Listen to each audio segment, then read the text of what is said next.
ஒரு fraction second அவரை பார்க்கறதுக்காக தவம் கிடக்கிறோம்.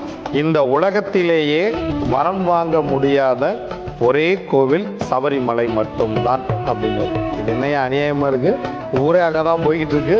எல்லாரும் கார்த்திகை மாசமான மாலை போட்டுறாங்க. வரமே வாங்க முடியும்னா எதுக்கு எத்தனை பேர் அங்கே போகணும்? எப்படி திரும்பி போறாங்க அப்படின்னு. தெய்வங்கள் எதையுமே நீங்க இப்படி ரெண்டு கையிலையும் முத்திரை போட்ட தெய்வங்களே பார்க்க முடியாது. அது ரொம்ப குறைவு.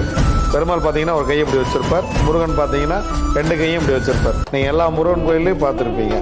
நீங்க ஐயப்பன் சிலையை மட்டும் கவனிச்சிங்க அப்படின்னா அவர் மட்டும் இந்த காலை ரெண்டையும் இப்படி மடிச்சு போட்டு உட்காந்து கையை இப்படி வச்சிருப்பார்.